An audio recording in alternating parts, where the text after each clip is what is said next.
bullied, betrayed, left to die. But instead of dying, he awakens a forbidden vampire ability and returns as an immortal monster no one can stop.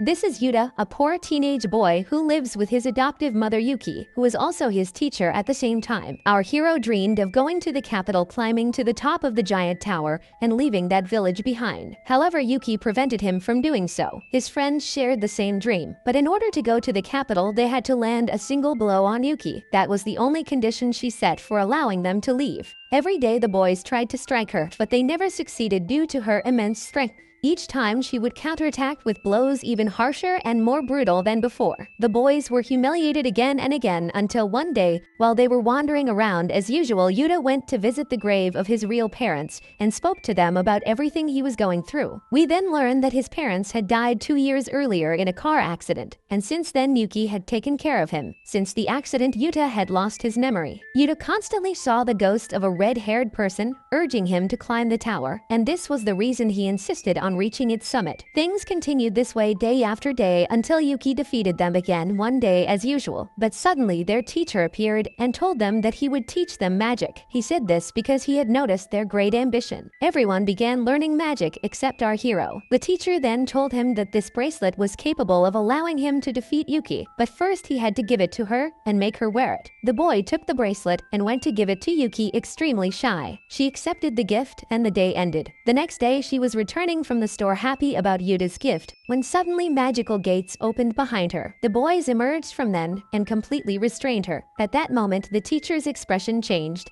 and he told them they had done well so far. Then he began beating them until they lost consciousness. After that he told Yuki that pretending to be a teacher had been difficult, but now the end had come. He then unleashed a series of weapons that literally pierced Yuki's body. She tried to use magic, but was unable to. He told her that there was a bounty of 600 million placed on her head and that the entire world was searching for her. He drew his sword and was about to kill her, but Yuta suddenly appeared and attacked him. Naturally, his blow had absolutely no effect on the teacher.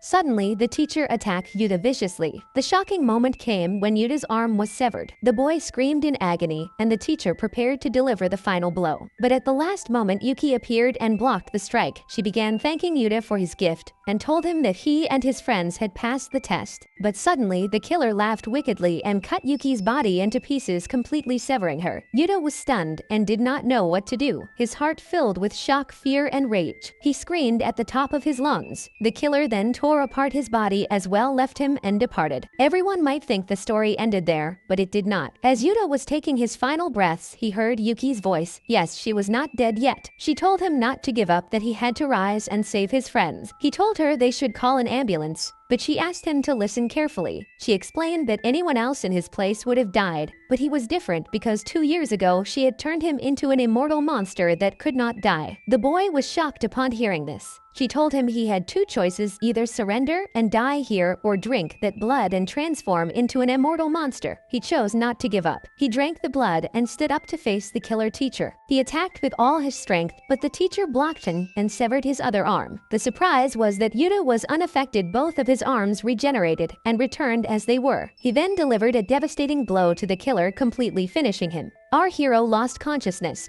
but he saw a little girl telling him that he was a skilled killer. When he awoke, he found Yuki in front of him. He asked her how she was still alive, and she told him that she was actually a vampire, that her real name was Ake, and that she was 700 years old. She also told him that his parents had not died immediately in the accident. While they were dying, they had asked her to take care of him. She apologized for making him immortal like her and described it as the curse of immortality. Yuta was happy at first because he would not die, but she told him that immortality was painful. Everyone around him would grow old and die, while he remained 14 years old forever. He smiled and said he was happy that she was immortal and that he would always stay with her. She was pleased by his words, and the day ended. The next day, they decided to leave the town because their location had become exposed. Yuta said goodbye to his friends, and they set off toward the Great Tower. They traveled without using transportation so as not to attract attention. Yuta was excited about the capital since it was an unknown place to him, meaning he could make new friends. They rested for a while, and Yuki told him to be cautious about forming relationships because he would feel despair when others grew older while he remained 14. Slightly upset, he went to sleep. swim in the river. A strange young man appeared before him and Yuta attacked him thinking he was a threat. Later it turned out to be a misunderstanding. They sat together and introduced themselves. His name was Chrome. He belonged to a clan of swordsmen who kill vampires. He had been expelled from his clan until he killed the strongest vampire on Earth, Yuki, who lived in the sky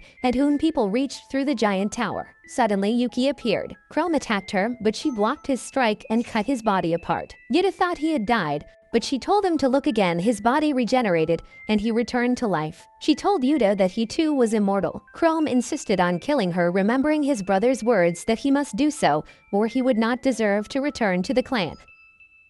Yuki told him she would not fight him again because he had already lost, but she might if he defeated her student Yuta. Yuta was shocked, but was forced to fight. He skillfully avoided Chrome's strikes in a way that amazed even himself. He said the duel was unfair because he had no weapon, and he proposed that the winner would make a request of the loser. Chrome gave him a sword, but Yuta threw it back at him and struck him powerfully. The battle continued violently until Chrome cut off Yuta's head, but it returned to its place. Then Yuta defeated him with a blow that shattered the ground. He asked Chrome to become friends, and he agreed. He signed a contract with him. Afterward, they bathed and talked. Chrome told them that his family had rejected him because he was immortal, and they had assigned him that impossible mission to get rid of him. Yuta told him to stay with them and not return to his family, and he agreed. The three of them then continued their journey toward the capital. Yuta asked whether there were other immortals. Yuki replied yes. He said he wanted to gather them into an organization that would serve humanity. She laughed and told him that someone long ago had suggested the same idea to her. They agreed and had indeed already established an organization. While they were speaking, luxurious cars arrived. People stepped out and addressed Yuki as president. Yuta learned that they were members of the organization. Suddenly, one of the girls said that she should kill Yuta because he did not deserve to speak with their president. But Yuki stopped her, saying it would take time, and they were not free for that. They then left the place and got into the cars. After that, they boarded a ship and headed toward the organization's headquarters. After a short time, they arrived. They were greatly impressed by the place. The man told them that this was their secret headquarters.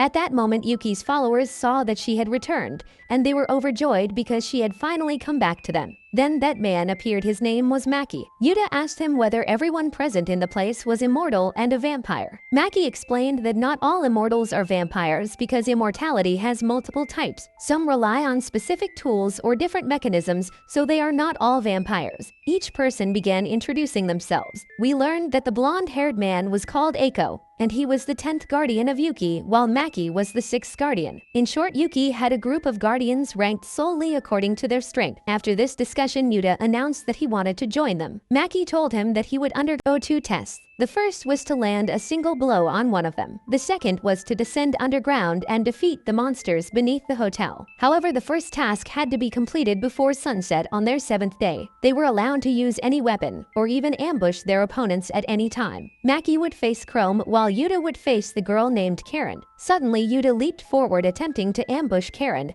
but she easily blocked his strike and delivered a powerful blow that sent him flying. Then it was Chrome's turn. He attacked Maki, but the latter effortlessly evaded his strikes. Both failed in their first attempt. They sat aside to rest. Suddenly, they saw a girl unable to carry trash bags, and she fell to the ground. Our heroes helped her with her task. She thanked them warmly and introduced herself as Shino. She was an ordinary human, not immortal like the others. She had come from the countryside and had not found a suitable place to stay, so she settled here and had been working at the place ever since. They offered to help her with the rest of her duties, and she agreed. On the other side, Yuki returned to her office and began recalling someone who had once come and taken the same test that Yuta and Chrome were now undergoing. She remembered his features. Yes, he was the same person who always appeared to Yuta. She thought to herself that he was Yuta's grandfather. She wondered what had happened to him. It seemed there was a secret behind it, but everything would become clear later. We returned to Yuta and Chrome as they helped Shino, who asked them to deliver boxes to the storage room. While walking, Yuta heard a strange sound and asked Chrome about it, but he had heard nothing. They continued on not knowing where the storage room was, so they entered the first door in front of them only to find themselves descending underground. The place was strange and clearly not a storage room. Suddenly, they saw a giant tower and decided to climb it to see it up close. Upon reaching it, a person named Jin appeared before them. He was Yuki's second guardian, meaning the second strongest person after her. They introduced themselves. Jin asked Yuta to try lifting a certain sword. If he could carry it, the sword would become his. It was not easy. The strongest men throughout history had attempted to wield it and failed. Yuta tried but could not lift it due to its immense weight. Suddenly, he heard the strange voice again telling him to turn the handle on the sword. He did so and managed to lift it. Jin was shocked and asked how he had done it. Yuta told him that the strange voice had helped him. The voice then clarified that it was the sword itself. Yuta was stunned because the sword was communicating telepathically. The sword asked Jin to teach Yuta how to use it. Jin explained that the sword operated on gravity. The more he pulled the trigger, the heavier it became. Jin demonstrated this and threw the sword at Yuta, severing his hands. But he immediately regenerated them because he was immortal. Then Jin increased the sword's gravity to 100 times until the ground nearly shattered under the pressure. He told them he would train them because he admired their determination and strength. Training began day after day. 7 days passed and the final day arrived. Chrome faced Maki and attacked him, but Maki blocked every strike. He noticed that Chrome's speed and strength had improved, yet he still surpassed him by a wide margin. Chrome received consecutive blows and thought to himself, what would Yuta do if he were in my place? A bold idea came to him. He attacked recklessly. Maki cut off his arm, but the surprise was that Chrome had tied his arm with a thread. He pulled it back and stabbed Maki through the body, killing him. However, Maki came back to life. It turned out he was a type of immortal who used magical tools, and he currently had 253 lives remaining. Thus, Chrome succeeded in the test. On the other side, Yuta asked Karen to fight again, and she agreed. He leaped at her and activated 1,000 times the sword's gravity. She was shocked by its power. He delivered consecutive blows, but she blocked them all. Then, in a sudden moment, he reduced the gravity and attacked at maximum speed. She barely avoided the strike. He kicked her, causing her to fall to the ground. He was about to cut off her arm when he heard Shino scream. He dropped everything and rushed toward her. A giant monster was attacking her while she was terrified. Karen told him not to attack now so he would not hurt Shino. She said she would draw the monster's attention to create an opening so he could take the girl to safety. She attacked the monsters with her hammer and lured them away, but one of them nearly struck Shino. Yuta intervened and killed it, then carried the girl to the rooftop. Only the remaining monsters were left. A crazy idea came to him. He increased the sword's power to 50,000 times gravity, jumped onto the monsters, and completely destroyed them. Karen was angry because the attack had struck her as well, and she shouted at him. Yuki arrived and asked about the test result. Karen said that Yuta had succeeded because the monster's blow had hit her. Thus, both of them passed. But Yuki gave them their first mission, or rather a punishment, because their training had caused cracks in the lower floor, which led to monsters escaping. Suddenly, the ground opened beneath them, and they fell inside. The next day, Yuki summoned them for a new mission. However, they would not go alone since they were beginners. Karen would supervise them. She did not agree at first, but complied with Yuki's order. On the way, she told them that behind the capital there was a poor district. Some wealthy individuals believed it tarnished society's appearance and should be eradicated. Their mission was to save the residents. Yuta became excited and rushed forward at tremendous speed, landing so forcefully that he knocked people to the ground. Karen told him that those people were also guardians of Yuki. He was shocked and apologized. Then they entered an arm wrestling competition. The loser would cook. Yuta lost all the matches and ended up cooking. Everyone was impressed by his food. While eating, Karen told him that to become strong at arm wrestling, he needed to master the quick step technique. He agreed. The next day, training began, but he failed repeatedly. Suddenly, a person named Kaido appeared and delivered a powerful punch to him, telling him that his training was wrong. He offered to show him the correct method and astonished him with his extraordinary skill. Not even a speck of dust rose when his foot touched the ground. He demonstrated his ability to fly and evade attacks, telling him he had talent but needed training. Yuta said he was tired after just 1 day of training. Kaido laughed and told him it had taken him more than 15 years to reach his current level. He expressed admiration for his determination and decided to teach him everything. The first training exercise was to rely solely on his legs without using his hands in order to strengthen his leg nerves. He committed to this for several days. On the 4th day, 2 people appeared. One of them was blind and named Najmo. Suddenly, Kaido transformed into a giant wolf and declared that the time to exterminate the poor district had come. It seemed that events were escalating to an entirely different level. The scene shifted to the guards who had been protecting the area. Small-sized individuals attacked them, tearing them apart and killing them all. On the other side, Yuta was helping a child when dwarfs attacked him from behind. Chrome arrived at the last moment and struck them down. He told him that the enemy was attacking and had burned most of the areas and that they had to inform headquarters and kill the monsters. Suddenly, the giant wolf appeared. It was Kaido, but Yuta did not know that. The wolf attacked Yuta, pierced through his body and struck his vital areas until it seemed he would not be able to regenerate. Chrome attacked with explosions in the sky, and then all of them clashed with the wolf. But Kaido inflicted severe injuries on him, and then Najmo attacked and cut off his arm. Chrome regenerated his arm and recovered, but facing the two of them together was nearly impossible, while Yuta was unable to even stand. Kaido revealed that he had discovered Chrome's weakness, the extreme slowness of his body's regeneration. Then he launched a rapid, devastating assault and followed it with a series of consecutive strikes until Chrome was completely destroyed. The wolf was truly about to deliver his final attack, but the small child, their friend, suddenly stepped forward, defended them, and attacked the wolf. However, the wolf blocked the strike with only one finger.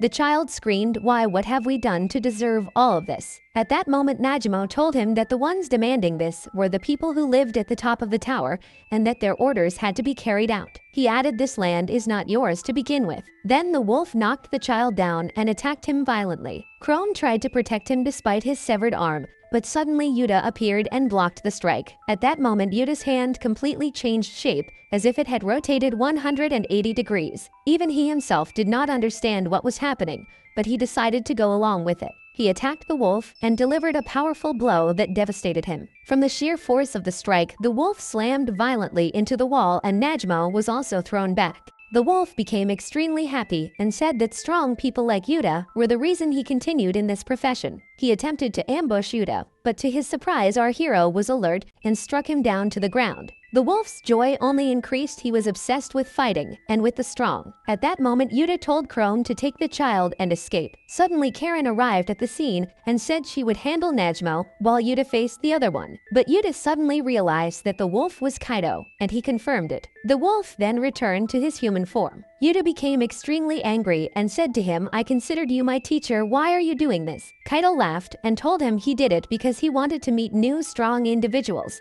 Yuta attacked him violently and Kaido engaged him in battle. Their strikes appeared equal in strength. They exchanged brutal blows and Yuta was no easy opponent. He delivered repeated strikes to Kaido, and the power of both of them was truly immense, until Kaido used his trump card, a strike faster than the speed of light. He executed it in a single instant, piercing Yuta's heart. It appeared that the boy had died, but suddenly strange magic appeared behind Yuta, and he rose again. Then a crushing explosion occurred that nearly tore Kaido apart had he not moved away at the last moment, yet his arm was severed. Afterward, Kaido began reconstructing his heart using magic. Najmo was shocked because this magic known as manja had only ever been used by two people, Yuki and the strongest magician in the world who had once been her assistant. This magic made its user the strongest immortal. It was supposed to be limited to only 2 individuals. So how had it reached Yuta? Najmo said that he had met the two who used magia 25 years ago when he was on planet Mars. They were the 2 strongest. We return to the present to see that Yuta had completely changed and transformed into something extremely cold. He grabbed Kaido and threw him with tremendous force, literally shattering buildings. Then he charged at him again and delivered consecutive strikes. Najmo tried to stop him because if he continued like this, he would destroy everything. At that moment, Karen stopped Najmo and told him that if Yuta made any mistake, they would restrain him themselves. She asked him not to interfere in the fight. We move back to Yuta, who was about to finish Kaido, but at the last moment, he regained control of himself and prevented that power from taking over him. Kaido said to him, "Kill me, this is the best death I could have to die while fighting." Yuta replied, "Get up and be a man. Does anyone surrender to death like this without resistance?" Suddenly, an explosion of Yuta's energy occurred, then that power vanished. The boy had reached his limit, and it seemed he could no longer continue fighting. Kaido said that he had lost. Yuta became angry and said that he had not truly fought yet, that the one who had been fighting earlier was not really him. Kaido then suggested that they have a final round through arm wrestling. Yuta agreed and they began. Kaido was about to win, but at the last moment Yuta caught up and said to him, "I considered you my teacher. Why are you doing this? Do you love dying in the middle of this horrible sight, killing children and burning their homes? You are doing every filthy thing imaginable. Does your heart accept what you are doing?" As he said this, he grew furious, slammed Kaido's hand to the ground, defeated him, and even smashed his body into the building. Everyone present was shocked because Yuta had defeated one of the strongest killers, Kaido, without even using magia. After that, Najimo took Kaido and they left the place. Unfortunately, the city had caught fire and they would not be able to stop all those flames. But the surprise was that Yuki arrived at the scene and used ice magic to extinguish all the fire. Najimo was watching from afar and was shocked by what he saw. His shock only increased when he saw Yuki because he knew she was the strongest vampire on planet Earth. He told her they would meet again, then escaped. Meanwhile, Yuki praised Chrome for creating explosions in the sky to summon her. Then Yuki transformed into her small form, which was her true form because her real body was small, but she used magic to appear older. After that, everyone rested and celebrated. Yuta asked Yuki why he was able to use magia. She told him that she could use the same magic and that he had drunk from her blood and become a vampire of her lineage. That meant he could use the same ability she possessed. But Chrome felt that there was something hidden in the matter. Elsewhere, we see someone monitoring our heroes using aircraft, and it seemed that he was plotting something for them. The events were truly escalating. Days passed after the incident, and everyone returned to headquarters. We see Chrome carrying the talking sword and asking it about magia. He told it everything that had happened. The sword said it did not know much, but it was certain that only 2 people could use it. Chrome said he had not fully believed Yuki's explanation, and he felt that something bad might happen to Yuta, so he was worried. He decided to check on him and saw him playing with Shino. He became very upset because his best friend had not spoken to him since morning. Karen and Eiko saw him and suggested that he disguise himself as a girl so he could play with Yuta. He actually did it and went to him looking very cute in female form. He made Yuta think he was Chrome's cousin. He had dyed his hair yellow and looked very much like a girl. He asked Yuta to take him on a tour of the capital. Yuta agreed since he had long wanted to see the capital himself. They left the place while Karen and Eiko watched them from afar. We returned to Yuta as they walk. He found the girl strange because he did not know her. Shino told him that she lived on the upper floor, but she did not know more details about her than that. Afterward, Yuta took Shino's water bike, said goodbye to her, and set off. Shino appeared jealous, as if she were saying to herself, "Are you going to play with him, Teichai, or what?" But what matters is that Yuta sets off on the water bike. They arrive at the capital, and they like the place a lot and enjoy their time. Chrome asks him to climb to the top of the tower, and Yuta agrees. But at the same time, Yuki is unable to calm down and is extremely worried about Yuta because she fears that Fight might do something to him. Meanwhile, Fight is indeed watching our hero and plotting something for him. We move to Yuta as he enjoys himself, climbs to the top of the tower, and is amazed by the view. But suddenly someone appears behind him and tries to strike him. Yuta automatically blocks the blow with his combat instincts. Then suddenly Yuta is dragged underground and also bound. Chrome tries to defend him but cannot. A swordsman arrives and attacks Chrome. His strength is great, but Chrome does not give up and attacks again. This time he slams the man into the wall and strikes the swordsman with a blow that knocks him to the ground. However, the swordsman gets up and attacks Chrome, violently smashing through glass as they both fall downward. He even injures his eye as well.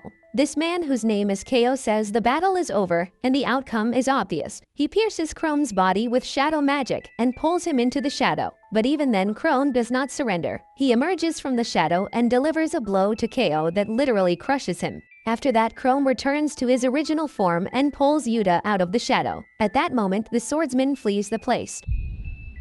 When Yuta wakes up, he is surprised to find Chrome there. Chrome says that by coincidence he was in the tower and saw what happened, so he saved Yuta and brought his cousin to a safe place. Yuta thanks Chrome for helping him and apologizes because he neglected his defense. Then the two of them return together to headquarters. As soon as they arrive, they meet Karen, Eiko, and the little girl Sakura. Sakura says she wants to speak with Yuta privately, and she takes him somewhere. She is very angry with him and says that he failed to protect her 6 times. Yuta says to her, "What are you talking about? I only met you this morning."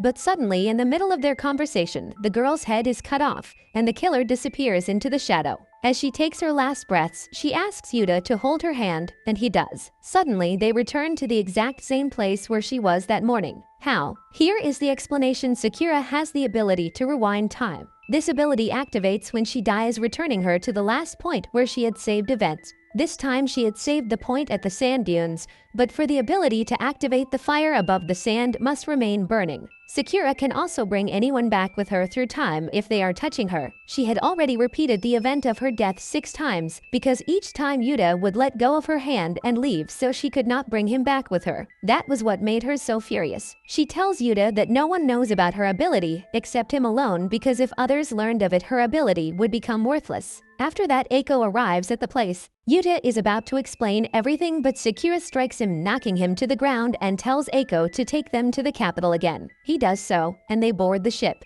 Yuta is very impressed by Sakura's ability because it is almost unbeatable, but she tells him that it is truly powerful yet death is extremely hard and painful. He apologizes to her for letting her die 6 times. Then they arrive at the capital and go to the same place where she died the last time. This time Yuta reacts in time and hits the killer, but the killer suddenly vanishes and appears behind Yuta. However, that does not help him. Yuta blocks the strike, increases the sword's power to 1000 times and delivers a blow to the killer that sends him to planet Mars. Sakura says that events have stabilized for now, but they must be careful because the next event is difficult. She begins recounting an event that happened a little earlier, the one that made her rewind time, and she says that after they left the place they met Chrome. But suddenly they hear the sound of an explosion and Eiko tells them to run quickly and inform Yuki. But Chrome does not think and rushes toward the explosion immediately. Then comes the shock. Yuta is being held, and it is Fight who is holding him. Everyone tries to save Yuta and launches consecutive attacks on Fight,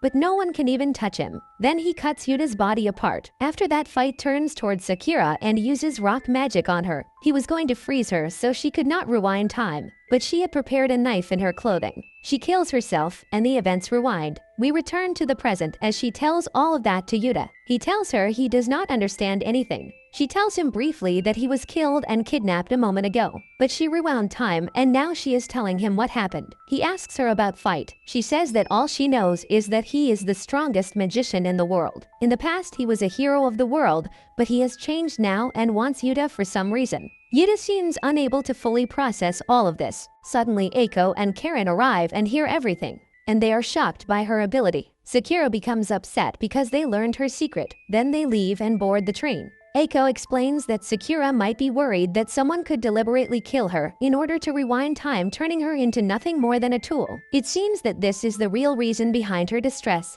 Yuta says that he will never betray her and would never do something like that, and that none of them would. Sakura is happy, regains her liveliness, and then tells them they must make a plan to face Fight. She had already prepared a plan. Yuta will stand at the station normally while Karen and Eiko remain ready to attack at any moment. As for Chrome, he will prepare himself because at the right moment, he will throw Sakura onto Fight so she can rewind time. But this time the save point is slightly different. She has set the save point under headquarters. That means when time rewinds, Fight will be with her and will be trapped under headquarters. At the last moment, everyone will touch Sakura, and thus they will all travel back with her. They agreed on the plan. Everything became ready, and they decided to execute immediately. Each person takes their position and prepares for the real fight. Yuta calls Sakura and asks her why she did not tell Yuki about the operation. She tells him that if Yuki were present, Fight would immediately know it was a trap. Curiosity pushes him to learn more about Fight, so he searches for him on Google. Suddenly, Yuki appears on his phone and tells him that she hacked his device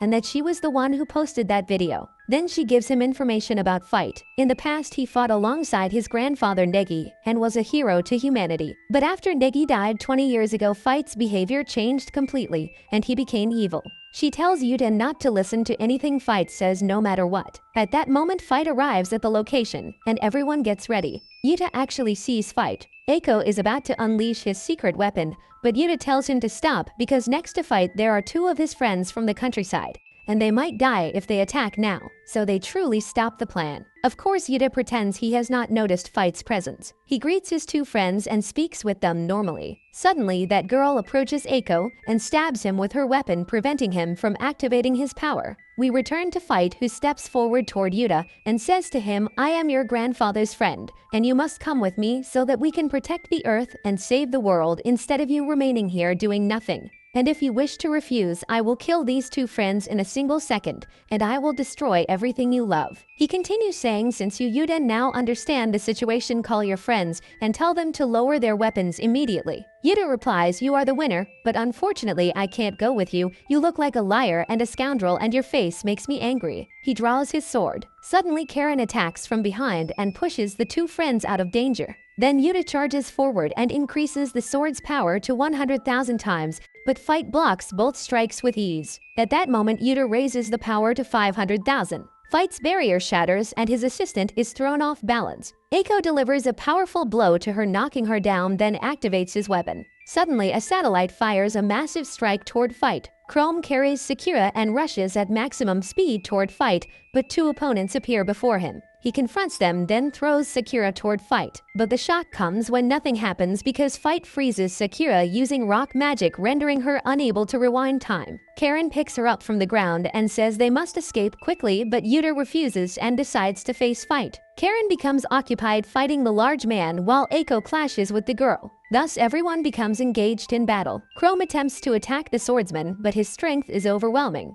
We move to Yuta, who wastes no time and rushes at full speed toward Fight. The latter easily evades the strike, appears behind Yuta, and activates cutting sword magic on him. Swords rain down upon him one after another until Yuta manages to block them all. Fight tells him that his grandfather used to dodge these swords easily when he was only 10 years old. But Yuta ignores his words and attacks him with his sword. However, Fight evades every strike. In the final attack, Yuta suddenly changes direction and manages to strike Fight's face. Fight becomes angry and retaliates violently. Suddenly, Karen tells Yuta that strange numbers are appearing on Sakura's body. He says they must endure until the countdown finishes. To hold out as long as possible, Yuta begins provoking Fight to force him into direct combat. Fight indeed charges toward him and delivers a powerful blow, then appears above him and says this is the end. But suddenly Yuta increases the sword's power to 500,000 times, and the two of them crash violently into the ground. The countdown ends. Sakura returns to normal, touches Fight, and everyone gathers around her. In a single instant, they rewind time. Thus, the plan succeeds. Suddenly, Yuki appears, and it seems they have surrounded Fight. He declares his surrender and asks them to release him in exchange for allowing each of them to ask him only one question. Yuta is about to ask immediately, but Karen hits him on the head and tells him to think carefully. Eiko decides to go first. He asks Fight why he wants to take Yuta. Fight answers that he wants to take him in order to save his grandfather Negi and save 12 billion humans. Yuta is shocked because his grandfather is supposed to be dead. Fight responds that this was a lie told to him by Yuki and that he can ask her himself. Yuta becomes angry and asks her directly, but she does not answer. Then it is Karen's turn. She asks, did Yuki love Negi? Yuki becomes extremely angry and tells Karen, after we are done, come to my office. Fight replies that he does not know the exact answer, but he knows that Yuki loved Namo Negi's father. He is about to say more, but Yuki becomes furious and nearly blasts the ground with him. It is now Chrome's turn. He asks, is it necessary to take Yuta now? Fight answers that it is not very urgent because the destruction of the world will happen in 20 years. Then it is Yuta's turn. He asks Fight whether he was the one who killed his parents. Fight admits that he did. Yuta's anger ignites, his hand changes shape, and he says he will finish him. Suddenly, a magical gate opens, and the specter of Negi appears from it. Everyone is shocked. Negi introduces himself and tells Yuta that he had always told him he was waiting above the tower because he wanted to tell him something. He confirms that Fight's words are wrong, and that he is doing all this to protect him. He praises Yuki, causing her to feel embarrassed. At the same time, Yuki communicates telepathically with Chrome and asks him to cut the gate that has appeared on Yuta's shoulder. Chrome approaches and cuts it, and Negi disappears. After that, Fight leaves the place.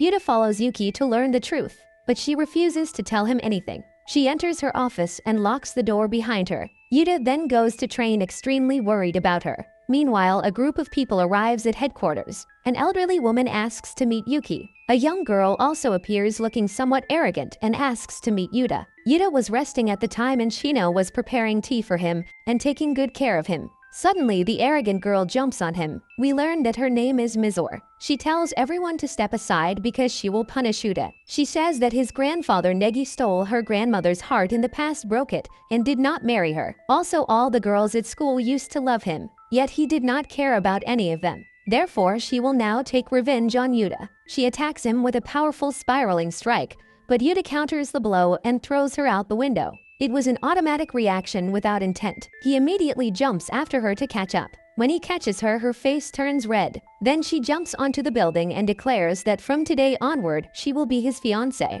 All the girls present are shocked. Yuta refuses because he barely even knows her name. On the other side, the elderly woman whose name is Koya sits with Yuki, and they talk about the days when Negi was their teacher despite being young. They recall how all the girls loved him and how they used to spend their happiest times together. They reminisce about their memories. We return to Yuta as he helps Shino. Mizore arrives and tells him that she has prepared wonderful food for him. He begins eating and likes it very much. Sakura watches from afar, extremely jealous. As for Mizore, she exhausted herself preparing the food to the point that she injured her hands. Meanwhile, Yuki talks about Negi's sudden appearance. They say that supposedly a witch had taken him. Here it becomes clear that Yuki may have been lying to Yuta, and that there is a secret behind all of this. Koya says that Yuki's true worry comes from her fear of Yuta learning the truth, her fear that he will rely on himself and get hurt, and her inability to help him this time. The solution, she says, is for her to trust him and his abilities. After that, Yuki goes to the sea and meets Yuta in her true form. She tells him that she will tell him the truth. She admits that she loved Negi, but that a witch had taken control of his body years ago. Negi had saved the world from an evil witch named Yolda, but when that witch is defeated, she takes control of the body of the one who defeats her. He has not been fully controlled yet. He has been resisting for 20 years, but his strength may weaken at any moment. Fight had been their close friend, but he decided to do anything to restore his friend just as Yuki did. However, they disagreed on the method, and so they parted ways. Then she tells him the greater truth: he was not born like an ordinary child, he is a cloned child. Yes, he is a copy of Negi and his genes were completely cloned from him. Yuta stands there in shock, unable to comprehend what he has just heard. After that, Yuta leaves Yuki and walks away, trying to process everything on his own. He is extremely distressed. Chrome approaches him and says, "No matter what happens, you are still my friend Yuta. I will not leave you, and I will always protect you." Yuta becomes very happy hearing those words, but suddenly Mizore arrives and tells Yuta that she will take him to the strongest person competition. They leave the place and arrive at the battle arena. Mizore tells him that there is a competition for the strongest fighter in the world,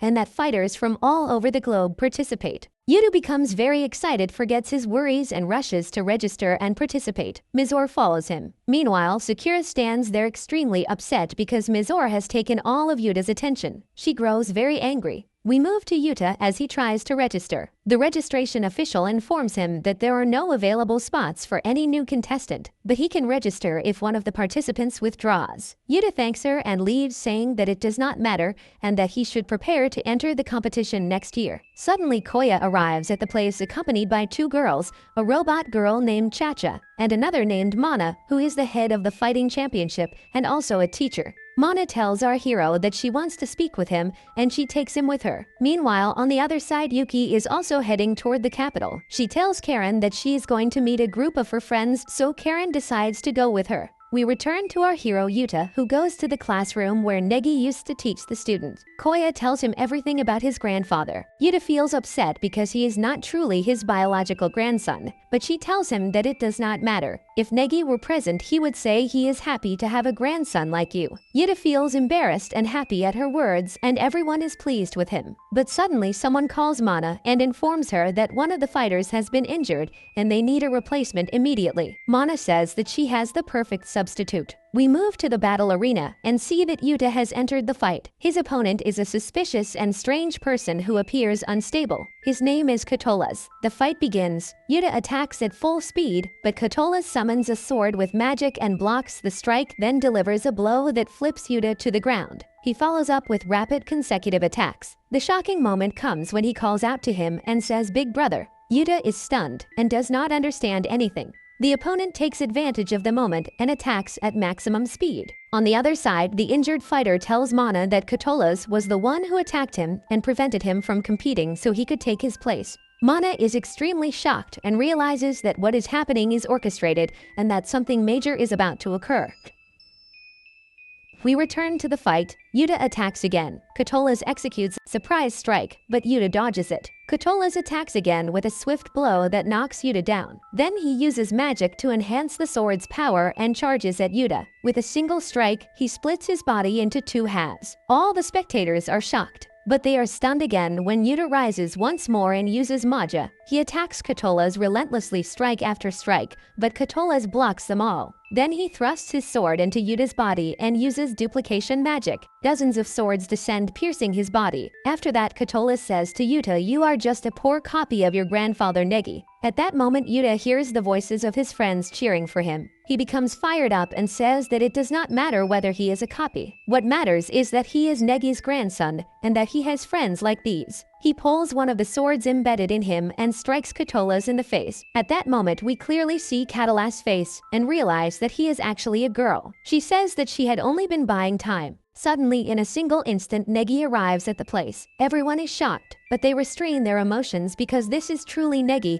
except that the witch Olda controls him. Then comes the second shock. Yuki arrives at the place and breaks the barrier, but Negi binds her to the ground. The two girls appear, and it seems they were part of setting this trap. Suddenly, one of the fighters attacks Yuta, but Karen and Chrome block the strike. Then Cyria arrives carrying Yuta's sword and hands it to him. After that, Yuki tells Yuta that these three have participated in the strongest battles on Earth. In short, they are extremely powerful, and they must be careful. Sakura suggests that they resolve the matter peacefully. Yuta says to her, "What are you talking about?" One of the two girls reads her thoughts and realizes that she only wants to buy time. But suddenly a gate appears and pulls Yuta inside. When he opens his eyes, he sees a strange scene. Yuki is bleeding. Then he finds that the place has changed. A man appears before him and introduces himself, saying his name is Ama, and that he is the magician who forged that sword. His mission now is to convince Yuta to join Negi by showing him the story of Yuki and Negi's father, meaning Yuta's great-grandfather. Yuta sees a scene of Yuki falling from the tower and Negi's father saves her. From that day on, she fell in love with him and began following him wherever he went. But that man suddenly disappears. 15 years later, she meets his son Negi and falls in love with him as well because he resembles his father greatly. From then on, they spent most of their time together. Yuta thanks Ama for showing him those memories and says he has not seen Yuki that happy in a long time. Ama replies, "Don't worry about it." But suddenly the witch appears before Yuki, and it seems this is the real Yuki, not just memories. The witch binds Yuki and Ama attacks Yuta, piercing his body. For the first time, the witch appears in her true form. Then the witch cuts Yuki's body in half and removes gravity from Yuta, pinning him to the ground. Yuta tries to reach Yuki's hand, deeply saddened for her. He manages to grasp her hand and gravity stops. He tries to wake her up and suddenly Yuki breaks down in tears. She says she never wanted anything except someone who would stay with her and never leave, that they would always remain together because ever since she became immortal, everyone eventually left her. The scene is extremely tragic. At that moment, Yuta embraces her and tells her that he does not care whether she loves someone or not, he will always stay with her and they will face hardships together. Yuki becomes very happy at his words, but suddenly the magician attacks Yuta. He dodges the strike, but a rock hits Yuki's head, waking her. She tells Yuta that she had been pulled into the illusion, but now she has regained awareness. She explains that this world is imaginary inside the mind of the witch Olda. That means anything she imagines happens instantly.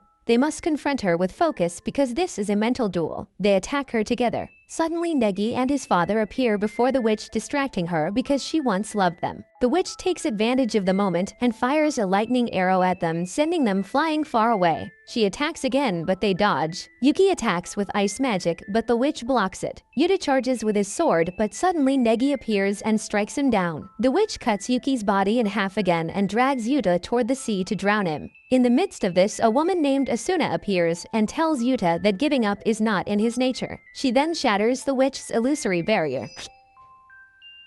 Asuna introduces herself and tells him that he is her grandson because he was created from her genes and Negi's genes, therefore he is her grandson. Yuki sees Asuna and is shocked because the witch's barrier is supposed to be on planet Mars. But Asuna tells her that her real body is indeed there, yet her spirit has always been with Yuta. When the witch appeared and began manipulating Yuta's emotions, she appeared as well. The witch attacks again, but Asuna blocks it. She tells them that in the real world only half a second has passed, and she can return them, but the battle will begin immediately. Before doing so, she gives them information about all their enemies. She tells Yuta that the power inside him is the key to defeating Yolda, but it activates in 34 seconds. Therefore, he must not lose until those 34 seconds pass. Then she bids them farewell, attacks the witch, and breaks her magical barrier. They all exit the illusion and attack at maximum speed. Each one remembers Asuna's words, and it turns out she was right. They succeed in landing powerful strikes against the fighters. Sakita and Karen, for example, attack one fighter's eyes and knock him down. Chrome manages to restrain the two girls because Asuna had told him they cannot see in a full 360-degree angle. Yuki freezes Katolas. Yuta rushes at full speed toward Negi. In a single instant, Negi dodges the attack and strikes him from behind with a powerful blow. Their swords clash repeatedly until Fight arrives and blocks the strike together with Yuki. Fight uses levitation magic, revealing Negi's true spirit before them. Negi sees them and becomes very happy. He introduces himself to Yuta. Fight says he has found the solution to restore him. He will use Yuta to make the entire planet Earth immortal, then separate the witch from him and save him. Negi says the idea is beautiful, but in any case he must die because he and Yolda have become one. Fight refuses and cannot accept the bitter truth. Negi tells him this is the truth and he must accept it and says that he is his dearest friend. Suddenly Yuki embraces him and says she missed him deeply and had long wished to see him. Negi becomes sad, begins crying and apologizes for not being able to save himself. Then suddenly, while they are speaking, they return to the real world. Their Fight and Yuki use powerful magic to freeze Negi in place, but they cannot maintain the barrier. Negi breaks it, activates lightning magic on himself, and attacks them all, injuring them. Yuta activates the same magic, and the two of them attack each other at maximum speed. At the same time, Yuta's team is on the verge of defeat, but he does not give up. Yuta and Negi fight in the air, strike after strike, shattering parts of the giant tower. Negi attacks with light arrows that pierce Yuta's body, enraging him greatly. Yuta counterattacks, delivering powerful blows to Negi's face until Negi can barely breathe. But Negi's assistant ambushes Yuta with a sword through the middle of his body. All of Yuta's friends have been defeated except him. Negi is about to finish him, but suddenly Sakura appears and tries to take the blow. However, Negi does not kill her because he knows her ability. If he killed her, she would rewind time. But suddenly Katola stabs Sakura in the arm, covers her mouth, and removes 3 teeth that contained emergency suicide pills. Sakura screams in pain and cannot resist. Yuta burns with rage but can do nothing because they have restrained him. Suddenly, a magical gate appears, pulling Negi and Yuta inside. All of Negi's former students appear, and it seems they were all inside his memory. They attack him with consecutive strikes. Yuki also attacks, and they ambush him, injecting him with a sedative that halts his movement. They try to remind him of the beautiful days they spent together. Suddenly, Asuna appears and embraces him. It seems he truly remembers them. But suddenly, he feels something strange, and the witch returns to control him again. She tells them she will withdraw for now.